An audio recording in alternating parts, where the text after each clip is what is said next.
একটা অর্ডার ছিল। অত ফিসফিস করে বলার দরকার নেই, আমার ফেয়ার বিজনেস সবাই জানে। না, ওই একজনকে একটু। ফুল মার্ডার 25,100, তার উপর 5% ব্যাট। না না না, ওই খুনোখুনি পর্যন্ত যেতে হবে না। তাহলে ওই হাসপাতালে কিছুদিন যাতে থাকতে হয়। কমাস। কমাস? ভজার জেল থেকে বেরোতে 2 মাস, রানীমার কাছে বিয়ের কথা পারতে 1 মাস, আর বিয়ের আয়োজন করতে আরো 1 মাস, 4 মাস।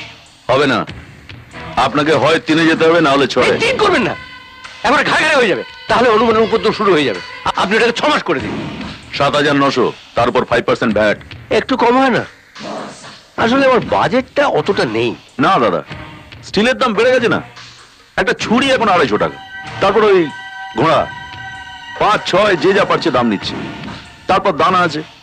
এখন তো একটা বডি ফেলতে গেলে একটার বেশি দানা খরচা করা যায় না, পর্তায় পোষায় না।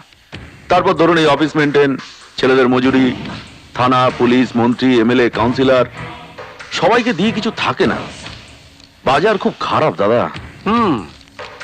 ঠিক আছে, কি আর করা যাবে, ওই 6 মাসই করে দিন। এখানে না, টাকাটা ওখানে দিন। সনাতন বাবু, এনাকে একটা 6 মাসের হসপিটালের রিসিট কেটে দিন। রিসিট? রিসিট দিয়ে আমি কি করব? সে আমি কি জানি আপনি কি করবেন? আমার দাদা ফেয়ার বিজনেস, আমি রিসিট কাটি, আমি ট্যাক্স দিই, ইনকাম ট্যাক্স রিটার্ন দিই। আমি সরকারকে ফাঁকি দিয়ে কোনো ব্যবসা করি না। আমার দাদা ফেয়ার বিজনেস। হ্যাঁ, ও হ্যাঁ, ফেয়ার বিজনেস। এই নিন ভাই, এই নিন। যাকে হসপিটালে পাঠাতে হবে তার নাম, বাবার নাম আর ঠিকানা বলুন। নাম হনুমান, আর বাপের নাম জাম্বুবান টাম্বুবান কিছু হবে একটা। 8 ঘন্টা পরে বাজারে পেয়ে যাবেন। হ্যাঁ, 8 ঘন্টা পরে বাজারে চলে আয়, অর্ডার আছে।